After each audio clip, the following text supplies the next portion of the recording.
Sensei Tom Gillis, Rising Phoenix Martial Arts, Okotoks, Alberta, Canada. Helping me today is my uke is Tammy, and on camera is Alex.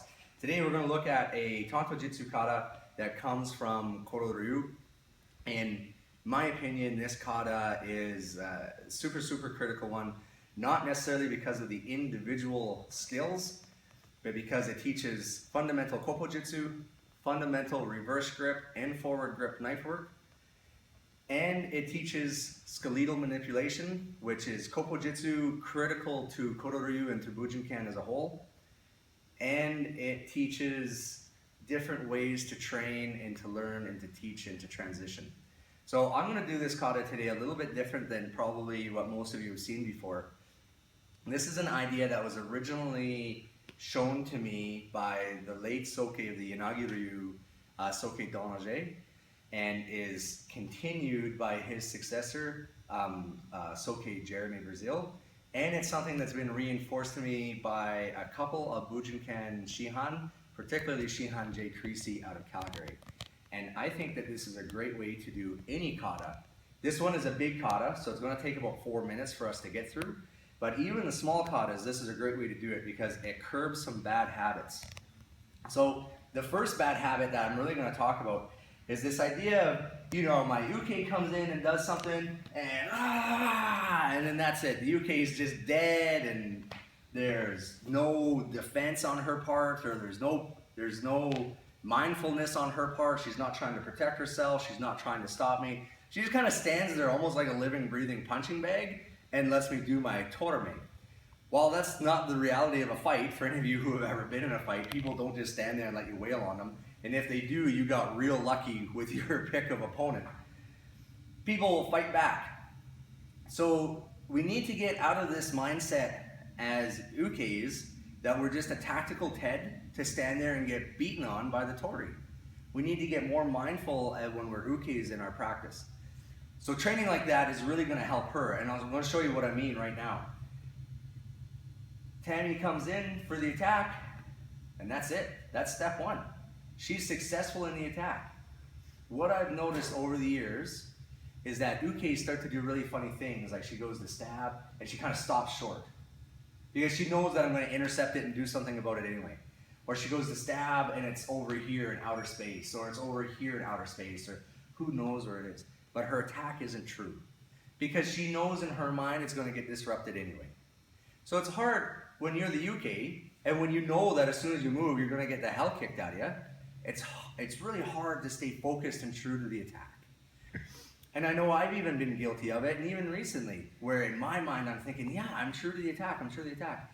And then my tori won't move, and I'm not true to the attack. And I'm like, holy crap, how'd that happen? So it can be a really difficult thing. Being a good uke is a skill all in and of itself. So this is going to help her develop that. So step one. Step two now, I protect myself. And this is one of the things I love about this kata, is every time we reset, my knife goes away. So many knife katas, we start like this, or a knife practice, we start like this, or we start like this, or whatever. We start with the knife in our hand.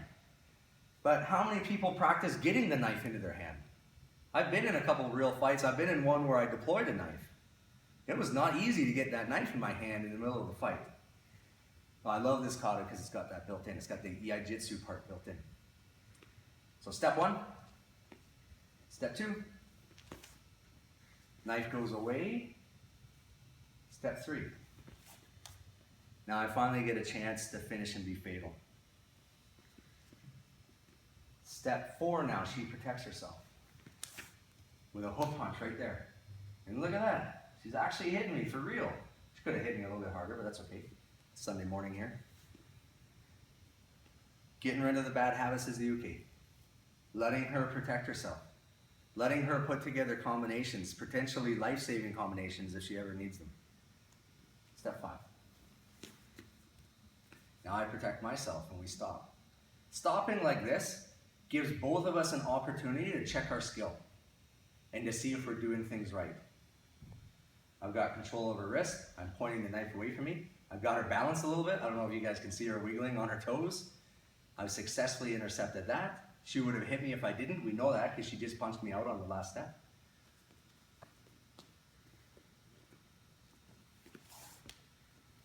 Now I'm going to finish here. I'm going to push her away with the knife like a musador, creating an armbar effect here to control that hand.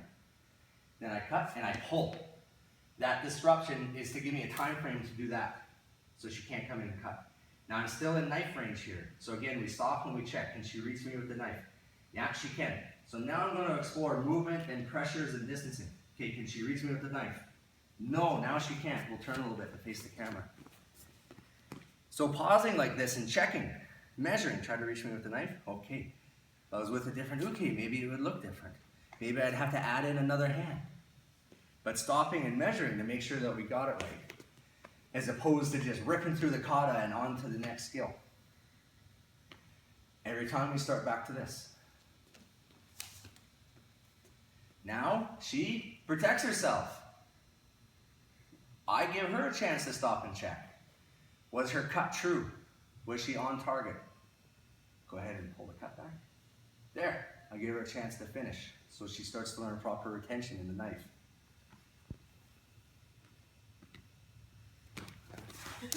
See, there's a little bit of a sense of timing now. Step in, making contact here and here, 2-on-1. So what we're doing at every step of this, one of us wins, then we tie, then the other side wins. So here now is the Tori winning. Now we're going to tie again. She's going to disrupt my fatal attack.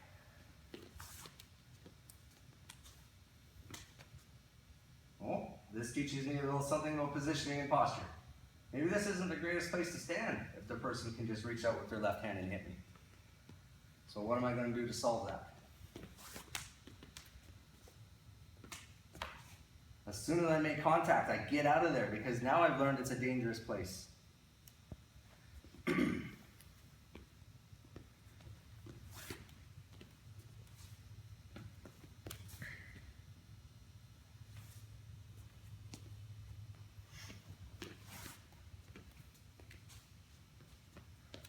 Now she protects herself.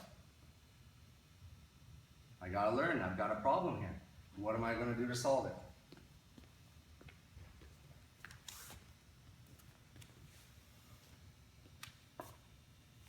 I'm gonna get out of the way and basically repeat step number 1. I stop here to check my aim. Tie sabaki to get out of the way of the knife. As you tie sabaki, create counter pressure here on a cut along the back of the hand. Is my aim true?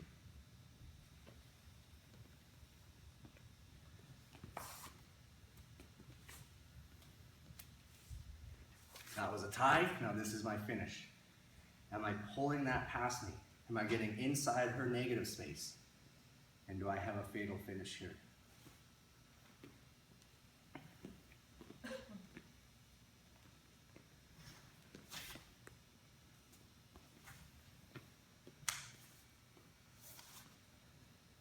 What can she do to protect herself? I've got a new problem to solve.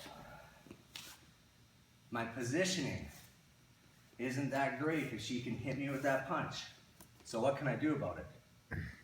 Here we are tying again.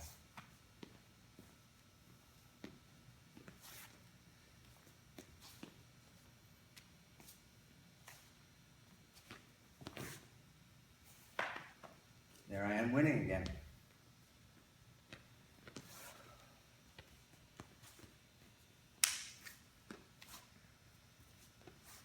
Oh, there she is stopping me from killing her. So you can see the habits here that we're trying to form. And the exploration of skill. Not just the kata as a whole, but each individual skill. Here I hollow out, catch, and smash the back of the hand. When this kata, this is a little bit of a henka on my part. When this kata was first taught to me, it's using the back of the blade because Japanese tantos were quite large and heavy. However, nowadays, myself and most of my students carry the one-hand deployable folders, and the blades are too light to do a break, to really hurt someone's hand. So I've changed this a little bit to where I use my knuckles. But I just want to make that clear that when Shihan J first taught this to me, it's the blade. So whether you use the hanka to make it a little bit more modern, or whether you use the traditional version, totally up to you.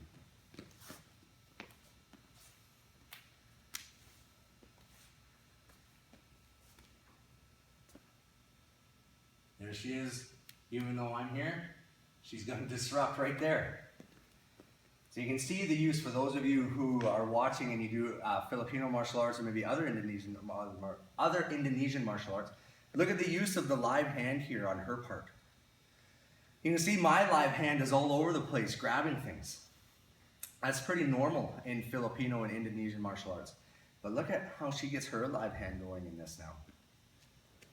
As opposed to just throwing a cut and letting me finish. And then here's my finish. We're going to turn so the camera can pick this up. So all I did from here when she punches in, I just open up.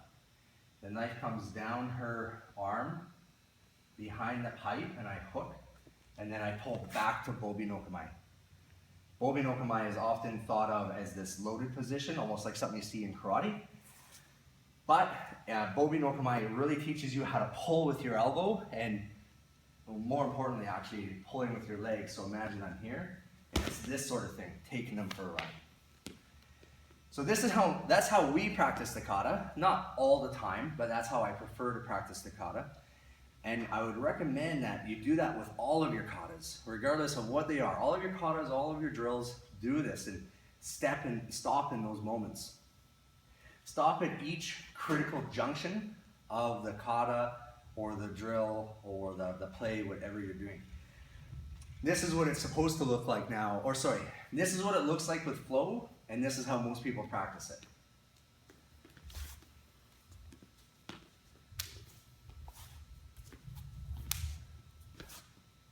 So it's 8 steps in 8 seconds, and it's over. And then once people get it, then they're like, okay, well, what's next? Well, you know what? As a martial artist, stop looking for what's next. I was just talking to a parent here, one of the kids that trains here, he's a carpenter, and we were talking about, the importance of measuring and the importance of focusing on what you're doing and being mindful of what you're doing and having the discipline to do that over and over and over again, 1,000 times, 5,000 times, 10,000 times. Doing katas like this is very, very time consuming. It takes about 4.5, 5 minutes for us to get through this kata, stopping like this at each step before we switch roles. But the learning value in it, you will get so much more out of your katas. All of a sudden, you'll find little half inches or full inches here and there where you're off. You'll find little tenths of seconds where your timing isn't true. You'll evaluate any bad habits that you may have developed or any deficiencies that you want to sharpen up. So I hope you guys give this a try. I'm just going to do it once more. We're just going to stop at the different case points of the kata. Step 1 is she comes in with a thrust.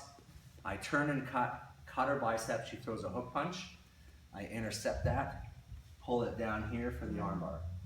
As I drop the arm, she comes over the top with a angular slash to my neck.